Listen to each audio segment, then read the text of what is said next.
nkwaniriza gwe omuwagizi we ku Peter Rock 501 Climax gwe ntuuse naye nga these are my opinion and these are my reviews, so whereby I just encourage you and I'm just asking you to subscribe to my YouTube channel please. Gwandaba olowooza mirembe mwebe anaamalako ne Namisango oba tagenda kumalako? Namisango atufuukidde ekirala, bino byonna tututte ebbanga nga tubiraba. Why should Mrs. Mwebe be pleading Namisango to pick up the things she has been using to eat? Really, what kind of manner does Namisango have? That is number one. Number two, this goes out to all housemaids there. It is not a must that you have to pick, that you have to clean everything. And to some of the people living in the house, please learn to clean the things you've used. Namisango yekyusiza. Namisango this time around bamugambako, but Namisango, to be honestly, she is like her name, Namikuraimo. Let me just say hi to my friends. That is Hashgrade, that is Salakaitesi, Suzy Review. I think this time around Mrs. Mwebe was right to be harsh on Namisango. In my opinion, mukyala Mwebe abadde mutufu kubanga alina okuteeka Namisango wajja. Bannange Namisango yeetaaga okumanya wajja.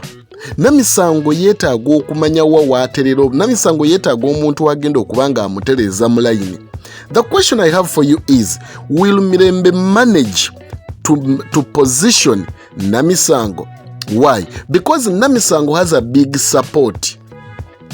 Namisango has a big support, which is her brother. And I read something is fishing. To be honest, every man should treat the wife like this, like the way Mr. Mwebe treats his wife. Really? Does it make sense? So, in my opinion, I think sometimes the so-called mula, the so-called in-laws, you have to know your limits. You have to know where to stop. You have to know how to handle some people. You don't know why that person is into that status or that person is too quiet. Now look at the maid. To be honestly, the maid, she's humble because she's doing her job. But to be honest, everyone is giving orders. Now the question I have for you, whom should the housemaid obey? The husband, Mrs. Mwebe, oba Namisango? Because to be honestly, maidi ayisiddwa bubi nnyo olw'ebikolwa ebya Namisango. And sometimes omuntu akukangakanga bw'atyo aba ayagala kukulemesa mulimu gwo. And guess what? No mulimu gwakulemesa aba tagenda gukola. That is most of the challenging part. Nti no mulimu aba tasobola gukola. That is what Namisango is doing. But remember, before Namisango came in, the father told us everything about Namisango. Namisango yabalema ab'okukyalo, Namisango yabalema ab'ewaka, Namisango buli mpisa mbi ng'eri ku ye. Now, will Mirembe manage Namisango, or it is the time for Namisango to leave the house? Namisango could be leaving the house, but the problem or the biggest challenge is the husband, because the husband is not willing to let her sister go. And sometimes that is one of the challenging part in marriage. It is because we overtrust our relatives over our responsibility. Because when you look at this, Namisango is no longer responsible to Mwebe. No, Mwebe is responsible for Mirembe. Now look at this. This is one of the interesting part, whereby Namisango, she's not speaking what had happened, but she has twisted the words. Muchala Mwebe ankubye. This time round, big up to Mwebe okubanga amugambye, are you a punching bag gwe bakuba bukubi nga gwe tozaayo? That is number one. Number two, musango ki muchala Mwebe gwakoze? Is that a crime to tell someone, please beera n'empisa, have some good manners, woba omaze okulya, pick the stuffs ozitwaleyo? Now here comes a situation nga Namisango twistinze ebigambo. As I told you, Mwebe is more than lazy, because trustinga nnyo mwannyina gwateebaka naye mu buliri than a wife gwe yeebaka naye mu buliri. And many ladies are going through the same issue. Abakyala bangi mu maka muyita mu kintu kyekimu ekyokuba nti omwami wo asobola okuba nga yeesiga mukwano gwo, yeesiga muganda we ku byaba amugambye gw'atasulwa naye okusinga gwe. Now here comes a situation. To be honestly, omuwala ono omufumbi Night, nze mukwatirwako ekisa. Night agonderaani. And don't forget, Night may be Night, but Night knows the truth. What kind of truth? Night knows Namisango tewali kye baamukoze. That is the truth. Namisango was done anything. Mukyala mube tasobola kuba Namisango. But look at the reaction mwere zaatadewo. Imagine to stand in front of a maid to call your wife a chikazi. Really? What kind of disrespectful is that? Who does that to your wife and then you claim that she's my wife? Remember, osobola okubuuka ekinnya oba osobola okubuuka omwala n'ogenda ogwa mu gunnya gw'otagenda kwejja mugweguliwa. Mweba right now ali ku undermininga Mirembe, but time will come nga mweba afukamidde, but the day Mirembe will close her ears na deciding to pack and leave Mwebe, you will know amanyi Mirembe g'abadde alina. Sometimes let us learn also to control our families. Let us learn the people we stay with. Mwami Mwebe kye kimutawaanya.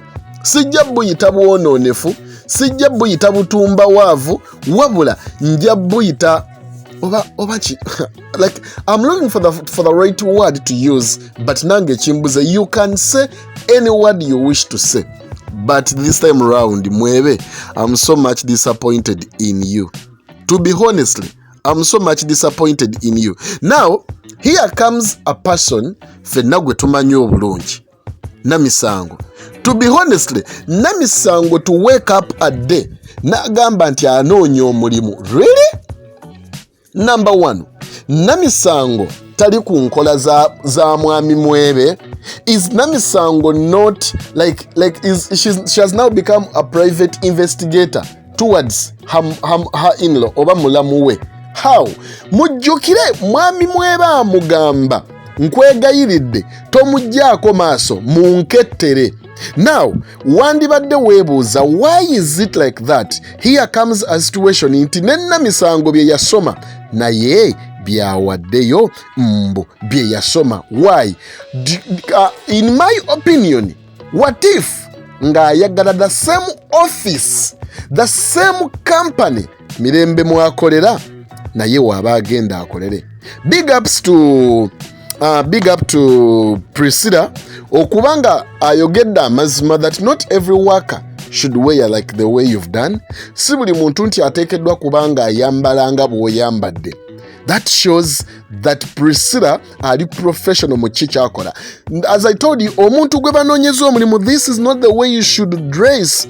There is always a decent ways. Egenda okuinspiring omuntu akuwa omulimu. Remember, these are my opinion.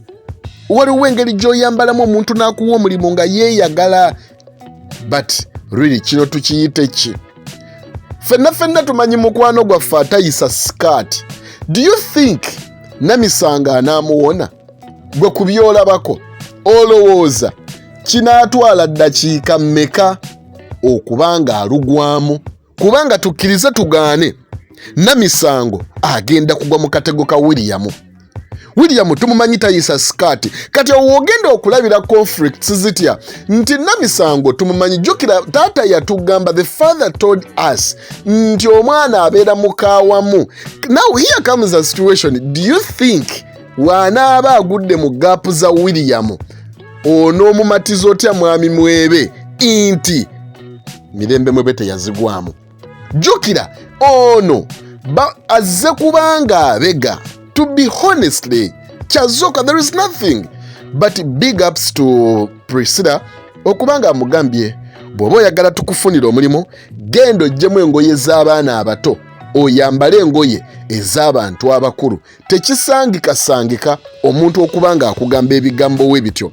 Big ups to everyone alayikinga, big ups to you abanfollowinga mwenna.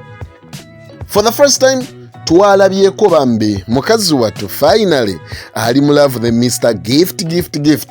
Mr. Gift yawangudde omutima gwa Priscilla. Let me ask, why do always ladies you first say no, but yet you honestly love that person? Nze I salute you bambi, webale kubanga owadde Mr. Gift omukisa okubanga agenda kwagala. Let me hope, quote me right, let me hope Mr. William tagenda kusabotaginga mukwano gwammwe kubanga twamulabako, and let me hope this relationship gyotandise Priscilla tegenda kubanga ereeta conflicts between your job and your relationship. Let me pray for that. But away from that, you've proven to us nti abakozi balina okubanga bambala bulungi.